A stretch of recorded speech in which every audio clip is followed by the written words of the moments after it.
whether you know it or not, the love is there first in this great country of ours. We share a set of values. We are part of the greatest experiment in human history. Yeah, we have passionate disagreements, but the love is there first.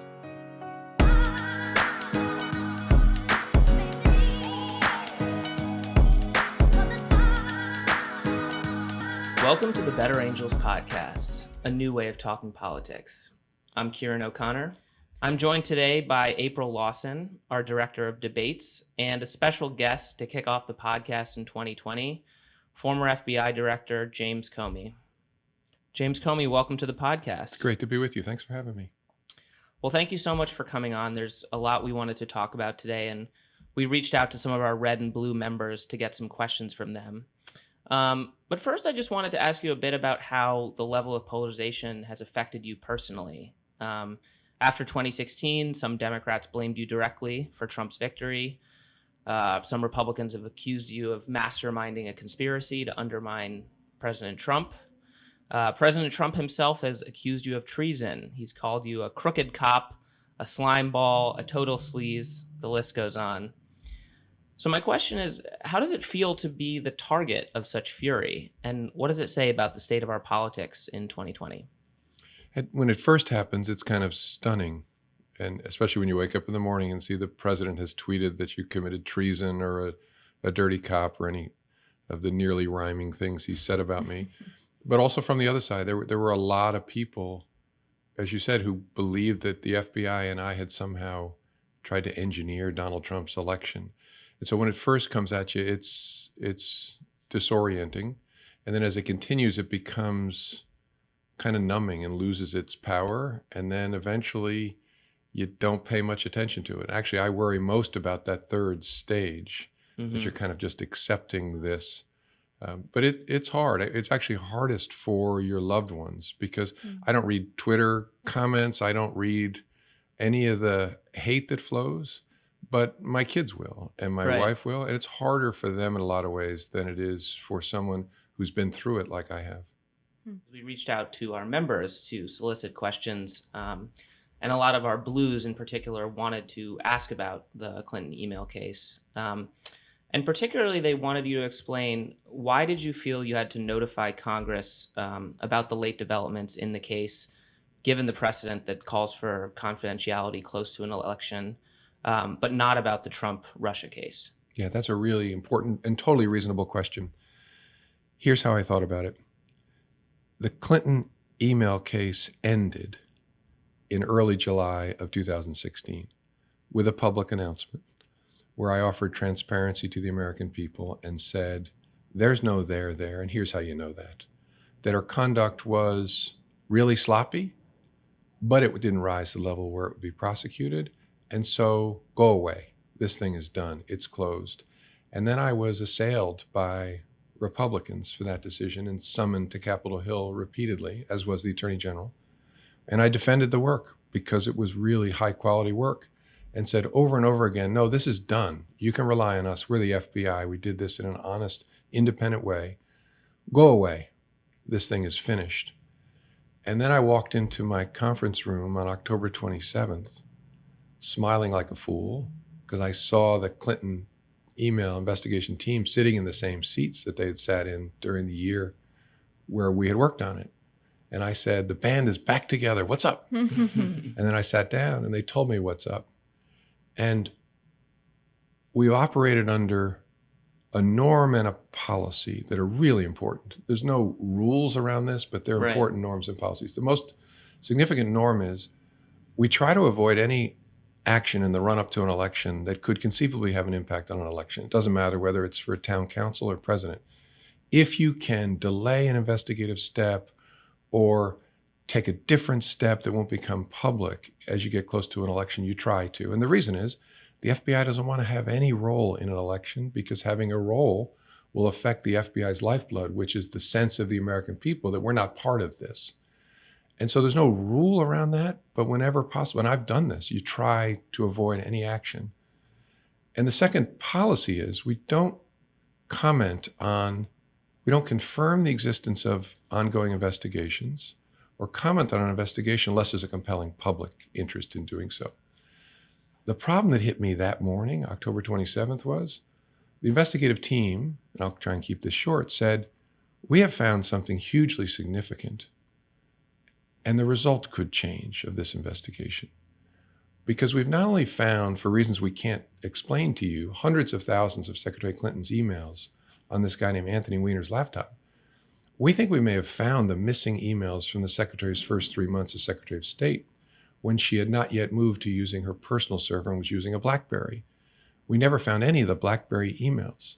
And the hole in the case from the investigator's perspective was there was no significant proof that the secretary knew she was doing stuff she shouldn't do. There was no doubt she talked about lots of very sensitive subjects on an unclassified system, which is not allowed. But the cases in the past had always required proof that when the person did that, they knew they were doing something they shouldn't do. Right.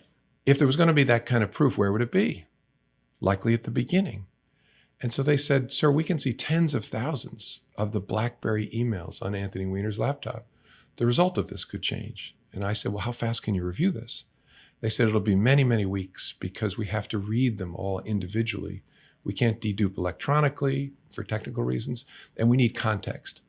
And so I'm sitting there on the 27th of October, and I know that I've told the Congress and the American people through the Congress, this is done. You can rely on us. It's finished. And now I know that's not true. And I know it's not true in a hugely significant way. We may end up in a different place. And so what do I do? And I could see two doors, and they were both actions that might have an impact on the election. I could speak and tell Congress, what I told you under oath repeatedly is not true. Or I could not speak. But having spoken, the not speaking is an action of concealment. You know the American people are relying on something you said, and you know it ain't true anymore. So which of those actions do you choose? The norm of avoiding action, you can't help but avoid action. And so to my mind, what was very important was another norm, which is candor with tribunals. If we testify under oath and find out it's not true, we fix that. The FBI can't mislead the American people like that. And so, and reasonable people can see this differently, but I could see those two actions. And so decided we have to choose the one that's least bad. And speaking would be really bad, but not speaking, concealing would be catastrophic. And that was our judgment. And so the team debated it, and we took a break, and then we got back together and said, we can't conceal this. Mm-hmm. We have to say something. Now, the Trump case was very different. There was no Trump case. We were investigating 4 people in a counterintelligence investigation that had just started at the end of July. We're not investigating the candidate. It's a classified investigation. We don't know whether we have anything. It started with smoke, and we were trying to figure out, is there any fire there? I actually don't remember any conversation about disclosing that investigation because of the posture it was in. What would we say? Well, we've opened a very early investigation on 4 Americans, not the candidate, not the candidate's campaign. We don't know whether we have anything. To do that would be not only brutally unfair to the subjects, it would jeopardize the investigation entirely. And so they were in such different postures. The Clinton case began publicly in 2015 when it was sent to us. And so that's the reason they were thought of differently. A harder call was President Obama's. What do I say to the American people about the Russian interference? But look, I wish so much that we'd never been involved in the Clinton email case. But being involved, even to this day, and like I said, people can see this differently. I can't imagine choosing the other door on October the 27th or 28th. There's also been reporting that certain agents in the field office in New York City were allegedly leaking to Rudy Giuliani or others in the news media. Did that influence your thinking or decision-making at all? Not consciously. I decided we couldn't make a decision based on a prospect of a leak, but it's one of the things that I use to console myself. And actually the Attorney General consoled me after hugging me a couple of days later. She said, would people feel better if it had leaked on November the 4th? That in a way, my decision wasn't that important because it was a criminal case that once we sought a search warrant, which the Department of Justice wanted to do, so many people would know there was a high likelihood it would become public. And in a way, although I didn't base the decision on this, that would be the worst of all worlds because that would be both speaking and concealing, because it would come out that you were trying to hide from the American people that they were relying on information that was false, and it would still come out. the leaks were really concerning. I wanted it investigated, and I gather it was investigated, and they still haven't found the answer. But it didn't drive the decision. It just, to my mind, in hindsight, it shows me my decision wasn't that consequential. So a lot of our Red members have asked questions that sort of center on how to put this. So your book is called A Higher Loyalty, right? And presumably that is a loyalty to something higher than a political end. I think a lot of our Red members feel like you have almost erred too far in the other direction, that there's almost, some folks would say intentional or active actions that undermine President Trump. And so I'm curious if you think that it is possible to err in the other direction, away from loyalty, away from duty, and how you would respond to their sense that he is our president and we should sort of respect that, and that your actions may not always have done so. Yeah, that's a reasonable question. And it's something all of us, because of how easy it is to convince ourselves of the righteousness of our own actions, it's a question we should all ask ourselves. And I don't know that I've struck the balance perfectly, but here's how I think about it. That I guess I divide it into two phases. When I was FBI director, I don't think there's any serious question that I and the people around me conducted ourselves in making these decisions consistent with the Constitution, our obligations to the values and norms of our institutions. The challenge for me was, so I'm a private citizen. How should I conduct myself, especially if I think things are being done that are wrong? And so I've become a public critic of the president. And some of my criticism has been very strong. And I don't know whether, it'd be interesting to look back on myself, and I will, in 5 years or 10 years, whether I've stayed where I want to in terms of not being provoked into behaving in a way inconsistent with my values. I don't think so, but I don't want to fall in love with that notion. And so in each circumstance, you have to ask, am I speaking the truth? Am I open to other points of view? Is my criticism becoming ad hominem in a way that it shouldn't? Am I fixing my eyes on values, or am I being provoked into acting in a way that I shouldn't? And constantly ask those questions. We've never had a president like this president, and I've never been a fired FBI director before. And so I don't know that there's any roadmap for doing it right. The only thing is to constantly ask yourself and worry that I'm not doing it right, and ask yourself hard questions about it. So I welcome the questions. And I believe in transparency. Yeah. When I make a decision, or made decisions in the government, I try to explain why.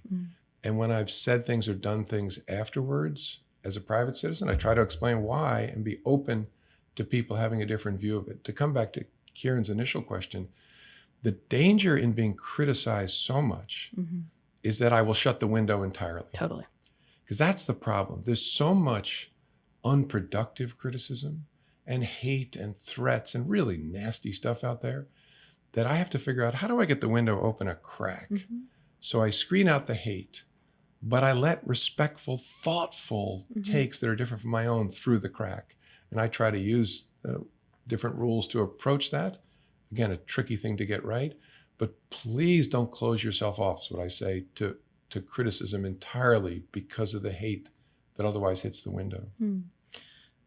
I think one specific thing that came up with some of our Reds too was sort of like the basis for the launching of Crossfire Hurricane, the investigation.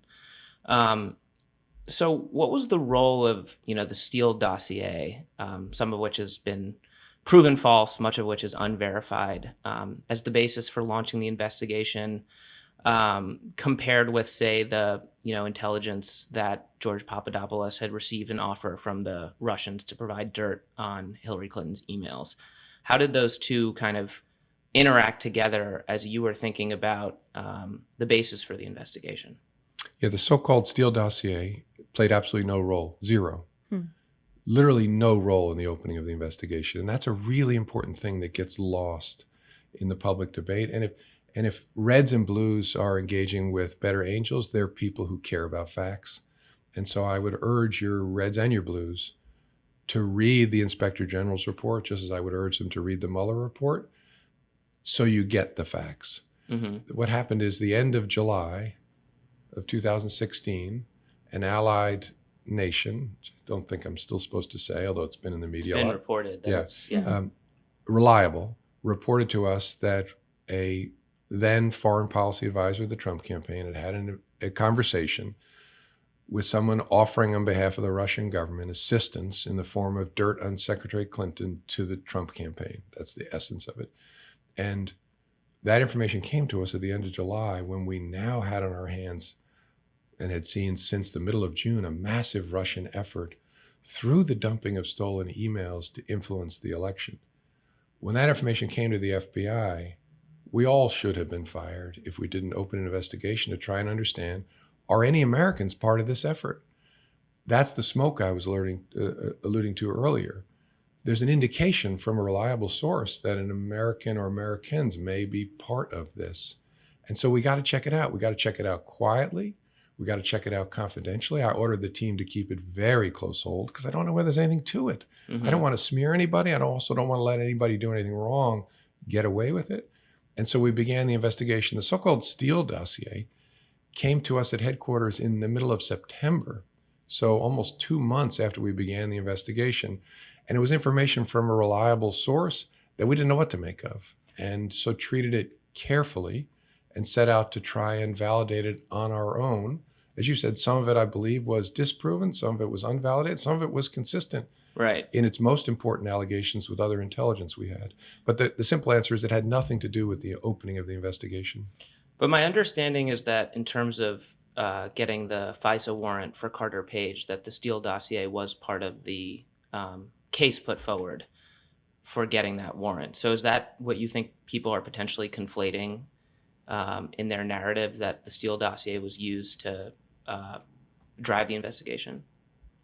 I think maybe. And also there's been so much focus on the Steele Dossier. I don't blame your listeners for being confused about it. It's not their fault. It's the way in which it's been focused on and presented in Congress and in the media.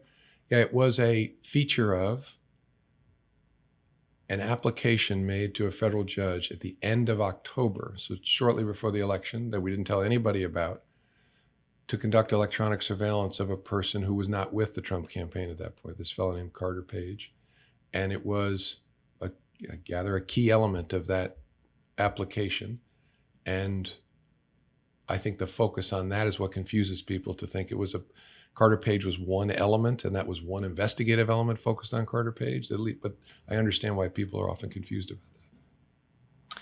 More broadly, so you're someone who clearly has thought deeply about institutions and their role and what it deeply means to be a servant of them. And yet there are also a number of cases. So you're clearly someone who has respect for precedent and respect for norms and all of that. And yet in a number of cases, you have chosen to deviate from those norms. So releasing, first, the publicly communicating the results of the Clinton email investigation in a full press conference, and then publicly announcing the relaunch of the investigation, and then your decision to release your personal memos. All of those are cases where one might think that the thing that is the institutional guidance, the way that things have been done, the humble thing to do perhaps would be to follow precedent. And so I'm curious whether you thought of those moments as sort of like black swan moments where something different was needed from a leader that was inconsistent with the other ideas that support institutional norm loyalty, or if they fit in a way that I just don't yet see. Thoughts? It's a great question. I think of it in a way that I hope doesn't sound flip. Doing the normal thing in each circumstance you mentioned would have been much better for me personally. And I think would have been inconsistent with the institutional values that I'm supposed to serve. In each circumstance, we found ourselves with choices.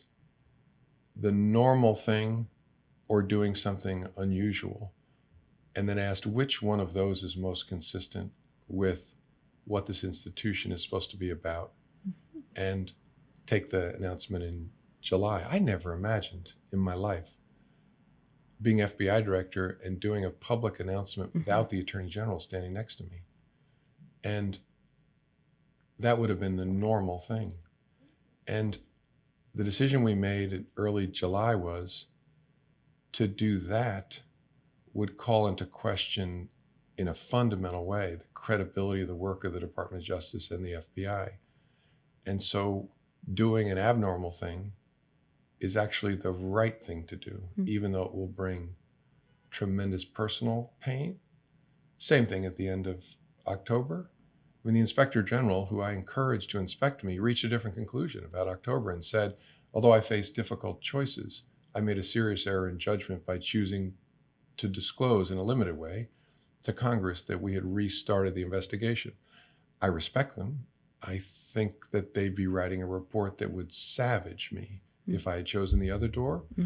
But I think in each of those circumstances, what we did was try to ask, given the unusual circumstances in which we find ourselves, what's the right thing to do, and what are the factors that should go into deciding whether it's the right thing? And then having made the decision, be transparent about it, be honest about it, and be open to criticism about it.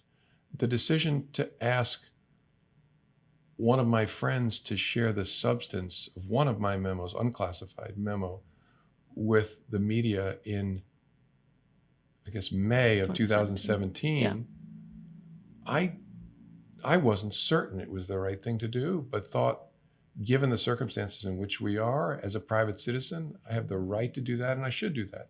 But I will also be transparent about it, tell the truth about it, and accept criticism about it. I even cooperated with the investigation of that as a former employee, which is something I don't have to do.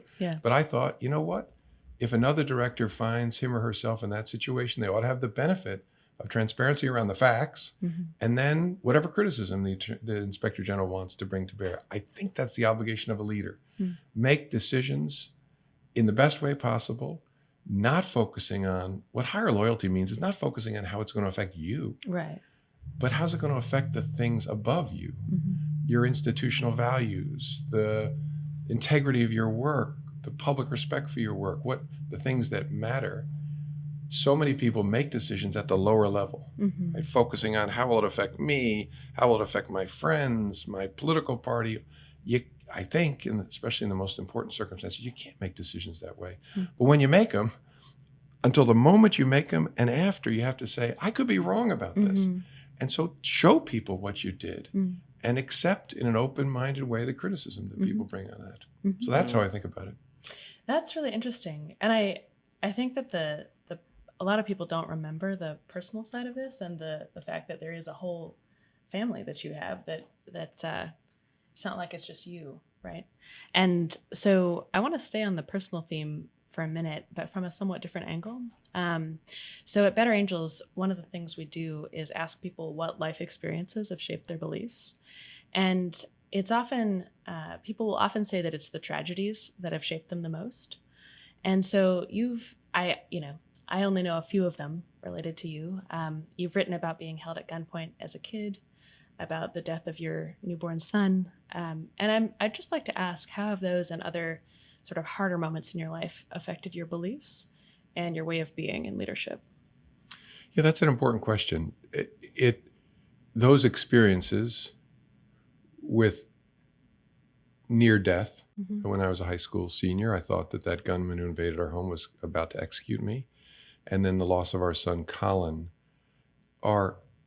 they shape, at least I think they do with all people, they certainly did with me, shape how I think about what matters. And I chose as a senior in high school to reframe that invasion once I survived as something that was good for me, because I didn't worry about so many of the things that dominated the lives of a lot of my classmates. A test, really, who cares? And I became a bit of a, as corny as it sounds, my kids would agree with this, a sunset person. I insist that we look at every sunset. And because life after that moment felt so precious to me, and I felt lucky to be alive.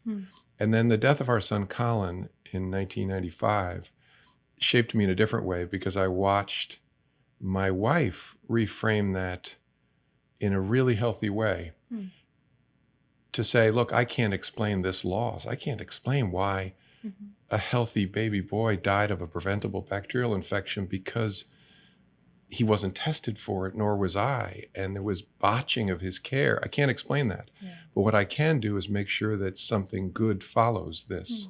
Not to make it worth it. Many losses we've all experienced, nothing makes them worth anything. But instead, she said, that's what it means to go on living. I must make good follow bad if I'm to continue living. And she devoted herself with a lot of other parents who had lost children and medical professionals to changing the medical practice across this country. So if you've had a baby in the last 15 years, this was not a thing because you were tested and you were treated, and those babies lived because of what a group of people did who were determined to make good follow unexplainable bad. And that really helped me because first of all, helped me think about that incredibly difficult experience in a better way. It helped me when I was U.S. Attorney in Manhattan right after 9/11. I stood in the pit at Ground Zero and tried to explain to survivors and to those who lost loved ones what this all means. And I said to them, look, I can't tell you what it means. From a Judeo-Christian perspective, the book of Job rebukes those who ask what it means. God says from the whirlwind, how dare you ask? It's not for you to know. And so I said to the people, I don't know, but I can tell you this, if we're going to go on living, we have to make good follow this. That's what it means to be alive and to live intentional, purposeful lives. And so the experience of the death of our son affected me in a number of ways, but most importantly, it helped me think better about finding purpose and meaning after loss. That's beautiful. I'm interested in, so obviously this is in no way comparable, but you were fired a couple years ago. Have you found ways to, like, has that perspective affected your political life as well? Like when there have been bad things that have happened for you or for our country, have you thought of ways to make good from them? I've tried, and others will be the judge of whether I've made a contribution. But yeah, I struggled after I was fired because I didn't expect to be fired. And it caught me totally by surprise, not just learning about it on television, but that it happened at all. And so all of us have left jobs and you mentally plan for what you'll do next. I hadn't planned at all. And so my wife, Patrice, started nudging me first, asking the question that I knew what it meant when she said, so what are you going to do? Not meaning, are you going to get a job? Meaning, what good are you going to make follow something that doesn't make sense to you?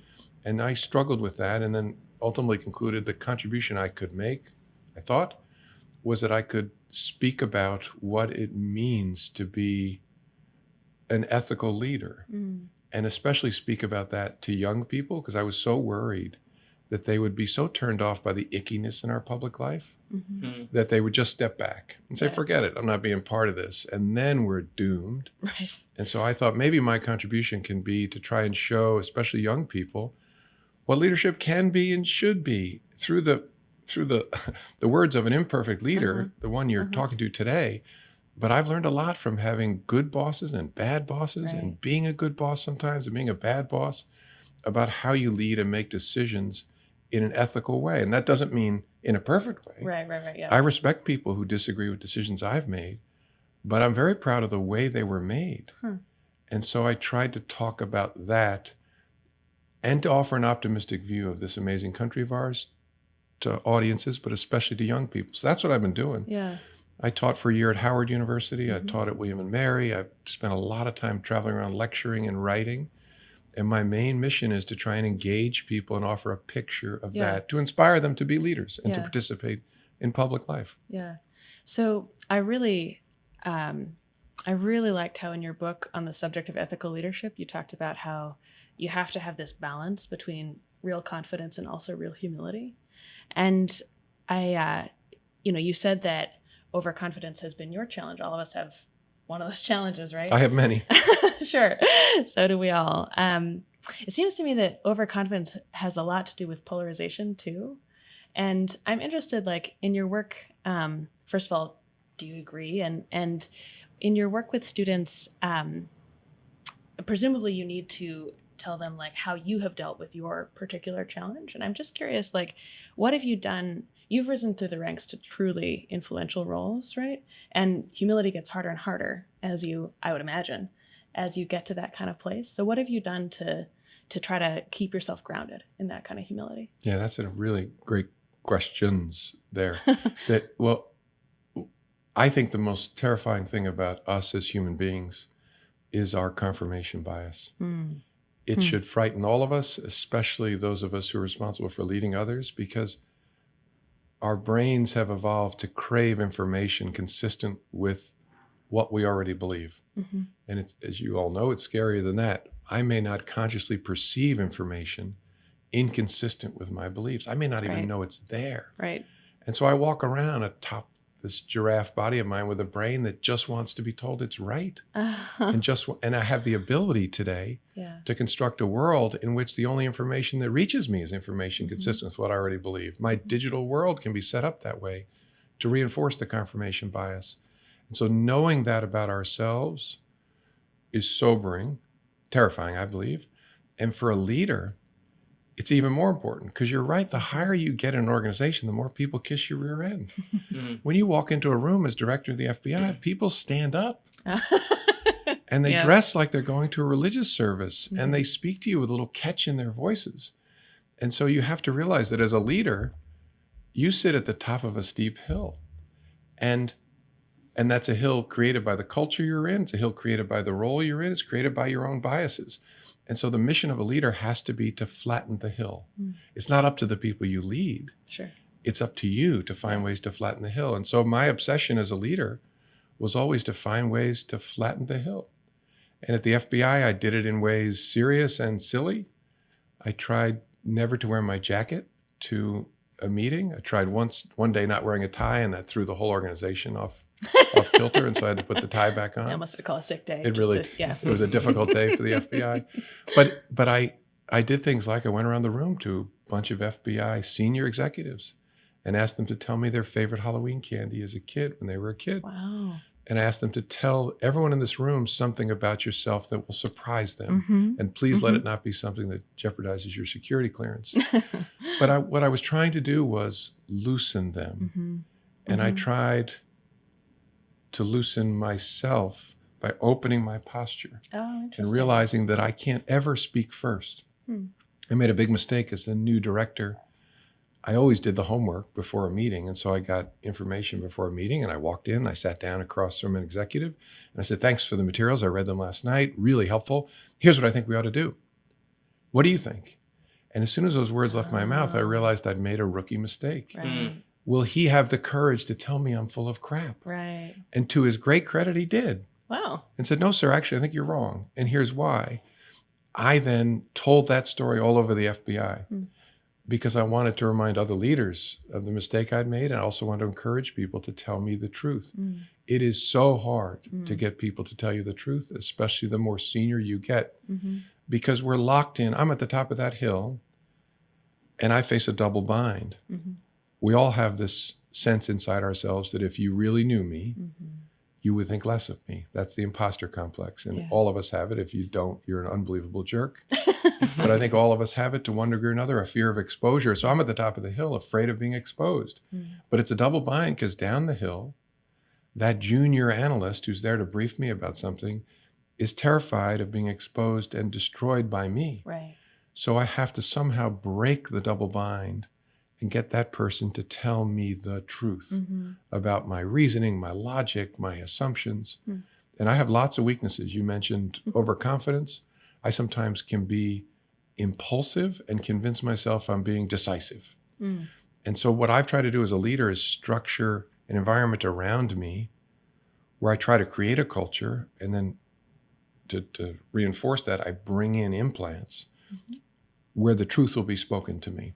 So I've always tried to bring into the workplace people who know me and know me well enough to come in and say, that was some stupid stuff you just did, or that makes no sense at all. And so at the Bureau, whether you agree or disagree with the decisions we made, for example, in connection with Secretary Clinton's, the email investigation, those decisions were made, I'm accountable for them, they're my decisions, but made by a group of 12 people, men and women who sat around a table and argued with each other and said, you're wrong, no, you're wrong, you're not thinking about this right, and batted it around and batted it around. The hill wasn't completely flat, but a much flatter hill than you might assume. And to make sound decisions, you have to have that kind of environment around you. Yeah. You mentioned the recent IG report. And my understanding is it did find some mistakes in following protocol around the FISA application, but it did find that there was sufficient evidence to open the investigation and that political bias did not feature into that decision. But Attorney General William Barr has seemed to dispute that characterization and has notably accused the FBI of spying. What do you make of that and sort of his approach since he's been in office and his response to the report? It confuses me and troubles me. I haven't heard him say since the report came out that the FBI was engaged in spying, because the report utterly refutes that notion. The report finds, as you said, no evidence of political bias in the conducting of the investigation, that there was adequate basis to open it and run it, but found serious mistakes in connection with the one investigative step, the FISA application for Carter Page. But all the stuff the FBI was accused of, the treason, the cabal to get Donald Trump, the tapping of wires, the spying, all of that turned out not to be true. I thought, having not only intimated, having said some of it was true, it would be important for the Attorney General to say, turns out I was wrong. He not only hasn't done that, he's continued to, I don't know, I want to choose the right word, insinuate that there was some problem with the investigation or the way in which it was opened or something. I don't know what to make of all that. It's very hard to criticize an investigation from the outside because you don't know what they're looking at. The only thing I would hope for is give us transparency. The IG report is 400 pages of every single fact around the FBI's investigation. And if you really care or have doubt about whether the FBI conducted itself in an apolitical way, you got to read that report. I would hope whatever they're doing now to investigate the investigators, that they'll offer us transparency. I know how the FBI conducted itself, and that's laid out in the Inspector General report. I cringe at the mistakes that were made, but I was very gratified to see that the Inspector General found and laid out that we did our duty in conducting that investigation. The New York Times reported that the FBI sent an investigator to London in 2016 to ask George Papadopoulos about whether the Trump campaign was working with Russia. What sort of distinguishes that in your mind from spying, or can you understand why some people might read that reporting and be concerned? I guess I can. I think what the IG laid out is that the FBI asked people, civilians, who had a relationship with the FBI, they were what's called confidential human source, to speak to Papadopoulos. This is, as I understand it, long after he left the campaign, to try and find out, is there anything to this smoke that we saw? I guess I can understand how some people might see that as spying. There's no conceivable way the Attorney General understands that as spying, because it's a regular low-level technique of an investigation. Ask one human who might know another human. When you talk to them, see if they say anything about this, and then report it back to us. But again, given the nature of that investigative step and that the person wasn't on the campaign and that the questions weren't designed to find out anything about the campaign, I don't think it can reasonably be construed as spying on the campaign. Some of the circumstances that we're talking about are, I just can only imagine the intense psychological pressure that goes into making some of those decisions. And there's that phrase, it's lonely at the top, right? That, you know, at the end of the day, you may have 12 people around a table, but you're the one who has to own the decision. And you're the one whose judgment is ultimately on the line. I'm interested in two things about this. One, you're a fan of Reinhold Niebuhr, which I am too. He's a mid-20th century theologian who was also sort of a powerful voice in public life. And one of his core ideas is that public life is a matter of competing goods. You can rarely have everything that you want. Usually you've got to choose between two things that are actually both good, and one of them is going to get sacrificed a little bit because that's just the way reality is. I'm interested in when you have experienced that most directly and how you've dealt with the psychological pressure of having to make those decisions solo. Well, I think I've experienced it any time was involved in making a decision where I saw a divergence between the institutional interest and my personal interest. And Could you say a little more about that? Personal interest. Let's take the decision in October. Yeah. I knew I was totally screwed by that decision and that it would be really bad for me personally because people were never going to understand it for a couple of reasons. First, we couldn't fully explain it without drastically increasing the possible prejudice from the announcement. Because imagine I'd had a press conference late October and said, well, we found hundreds of thousands of Hillary Clinton's emails on Anthony Weiner's laptop. We don't know what to make of it, but Yeah. so we can't explain ourselves. And then even if we could in some way, I said to the team, no one is ever going to see this the way we do because we're the only people standing at the fork. We are going to choose either to speak or to conceal. Everyone else will be looking back down the path we chose at the fork. And so no one will ever fully be able to experience it like this. But I knew that no matter which door I chose, I was going to be accused of being corrupt, of being trying to help Donald Trump or help Hillary Clinton when I had no interest in helping or hurting either of them. And this, I think, was the most painful part especially for my wife, Patrice, because her frustration was, why you? Or why do you have to step out in front of the institution and get shot? Why are you doing this? And my answer was, I'm kind of stuck. Who else? I mean, I'm in this job. I can't not make a decision because I worry people are going to be mean to me. And so those were the moments in which I had to say, look, I just can't consider that. I can't think about that. One of my very best people was a lawyer named Tricia Anderson. You all have known people like this in your life where they don't speak much, but when they speak, you want to listen to them. And Tricia gave me one of these partial hand raises and then put her hand down and I saw her move. And so I called on her and I said, Tricia, and she said, should you consider that what you're about to do may help elect Donald Trump president of the United States? And I paused, and I think that question sucked the air out of the room. And I said, thank you for asking that question. No, not for a moment, because down that path lies the death of the FBI as an independent institution. If I start trying to game out whose electoral fortunes will be affected in which way by the decisions we made, I'm just part of the tribes. Yeah. We have to ask, given our responsibilities, our values, our norms, our policies, what is the right thing to do here?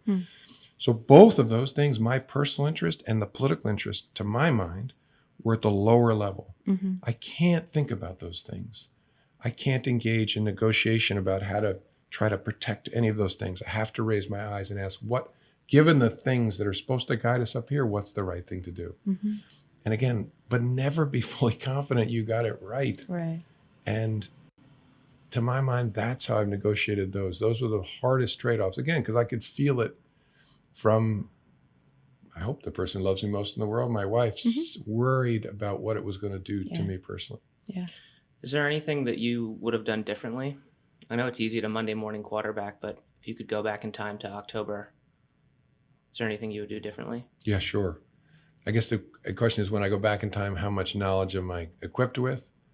To my mind, the most painful piece of hindsight is when I read the Inspector General's report on the Clinton investigation and discovered that I could have made that decision 3 weeks earlier, that the Weiner laptop had been in the FBI's custody, and not just in the FBI's custody, but that there was enough information about the significance of the find that the team could have come to me they did it in the first week of October.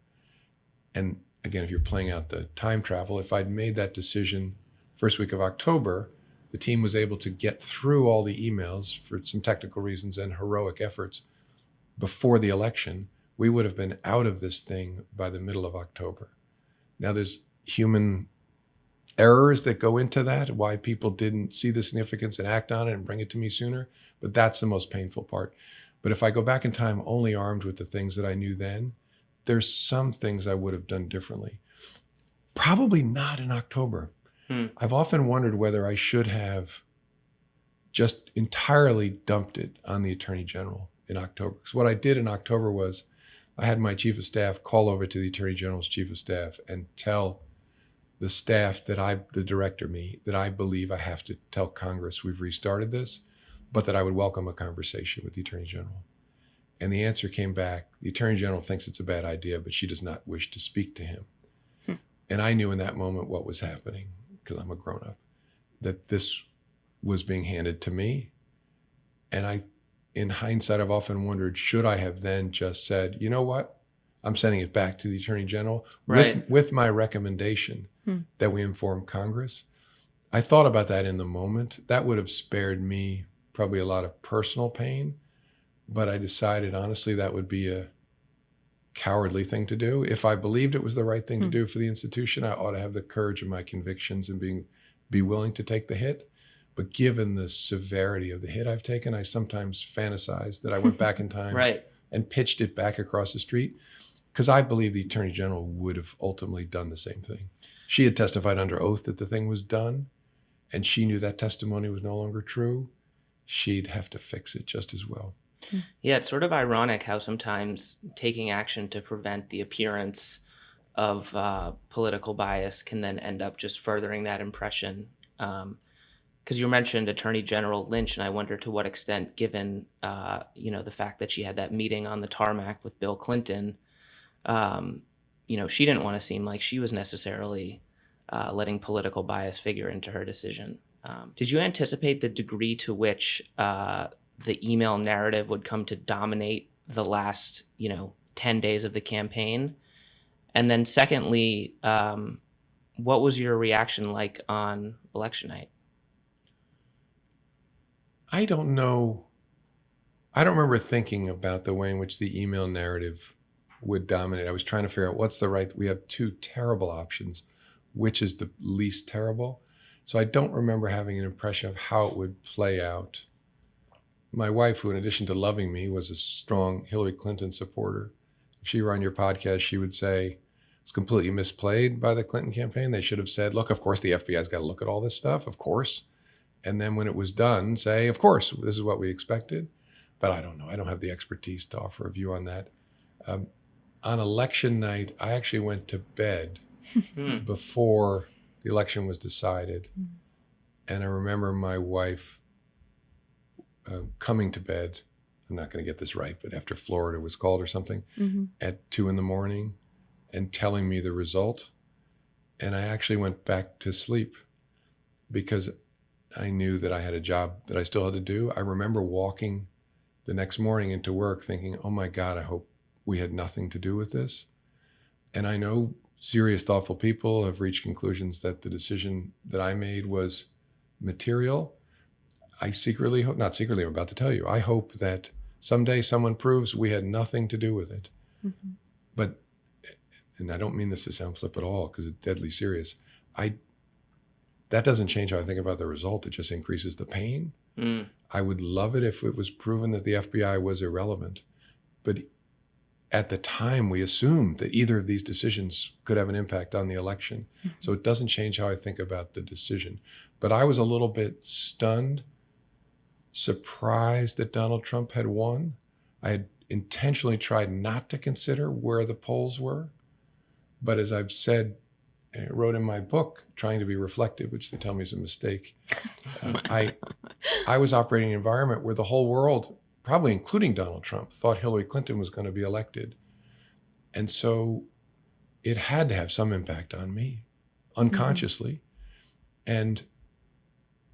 But I was surprised when he won and began convincing myself that, well, I just have to make sure we engage in a responsible transition, that I continue to do the FBI's job, and started to convince myself that maybe Donald Trump will be a hybrid, will bring red and blue together in some interesting way and govern from the middle as a populist that brings together our political divide in an interesting way.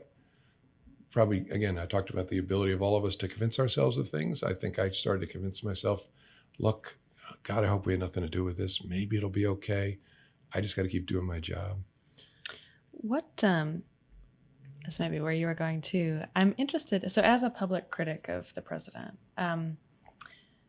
there are many, many people who are going to vote for him come this November.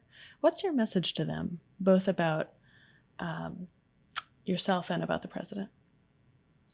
My message is first, nobody should hate anybody.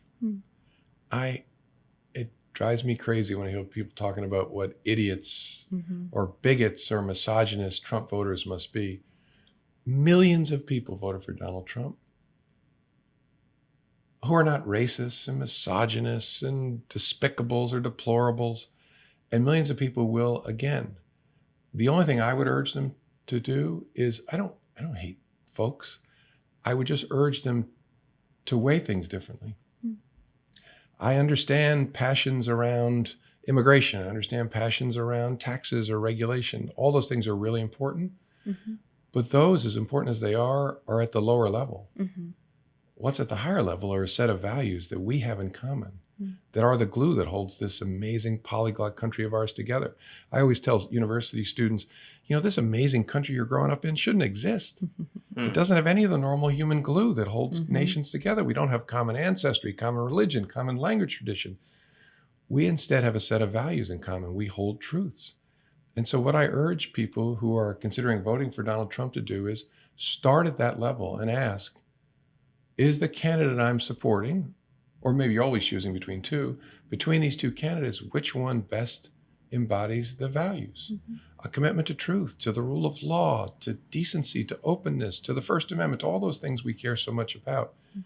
We have to stare at those first and then ask, okay, if I'm satisfied they both embody the national values that I care about, that I want my kids to embody, which one then is consistent with my policy choices?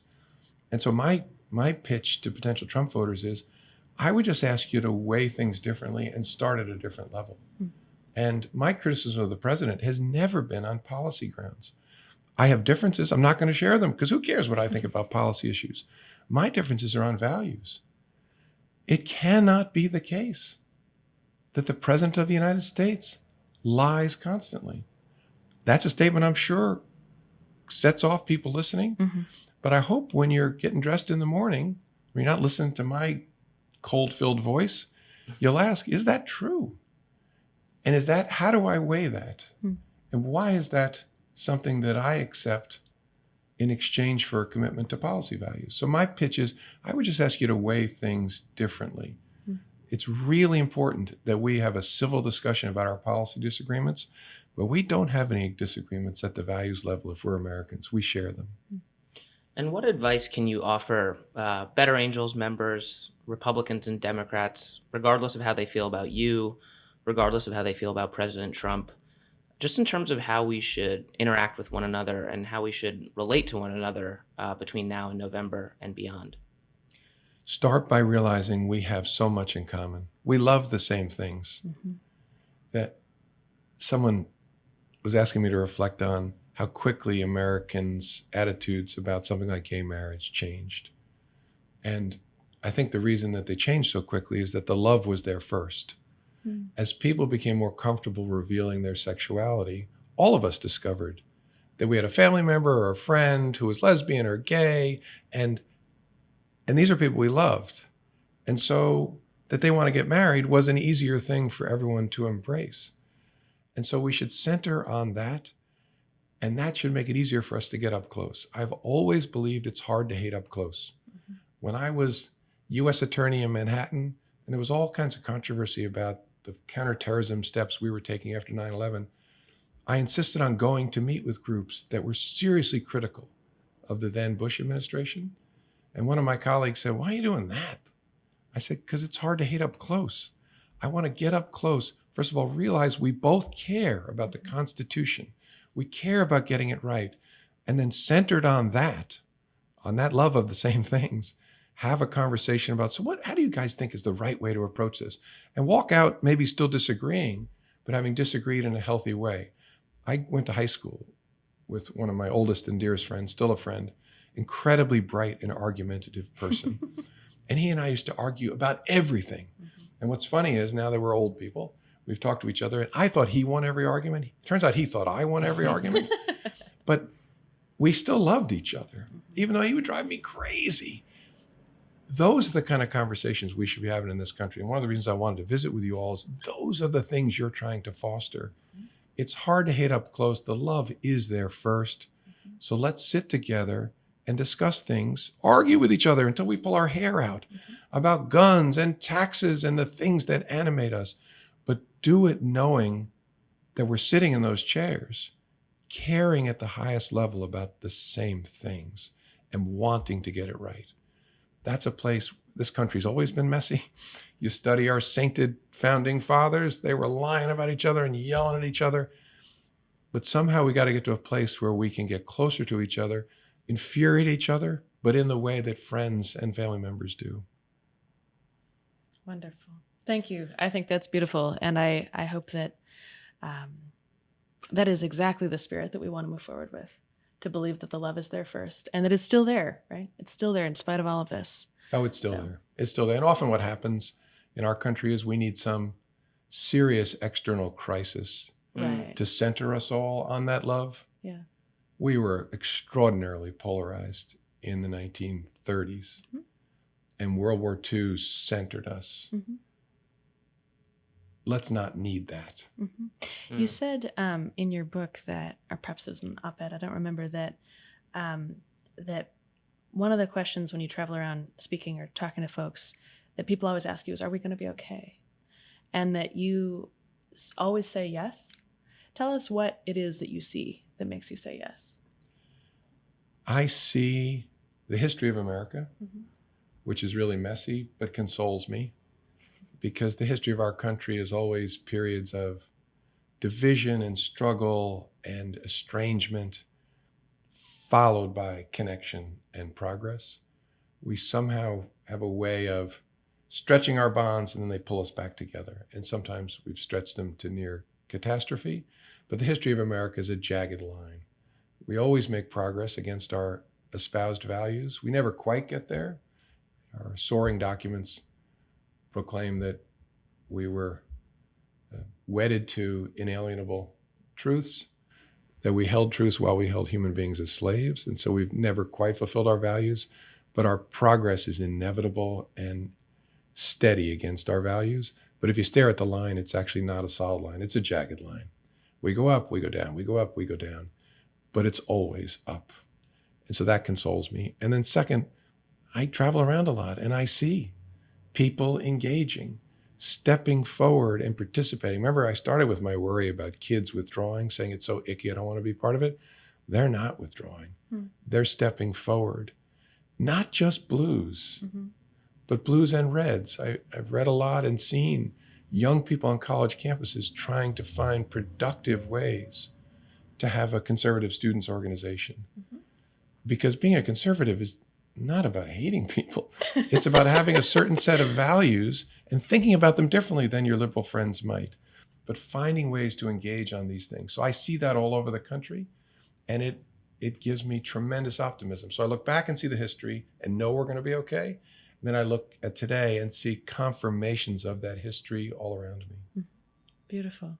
Well, thank you for stepping forward with us and for joining us today. And I hope that we can all embody the spirit that you're describing. Well, I wanted to do this because everybody listening to this, I don't care whether they're, what do you call the people in the middle, but reds, is it reds, whites, and blues? I don't know. But where you are Still figuring that one out. We don't have a way to talk about it exactly. But wherever you are on the political spectrum, I don't care. Yeah. I celebrate the fact that you're participating in this because you know that the love is there for the values that we share. Thank you for doing that, and spread it. Well, thank you so much for coming on, and thank you to all our listeners. If you liked what you heard today, please rate us and subscribe. Send us questions, feedback, complaints. We take it all. media@better-angels.org, and we'll see you next time.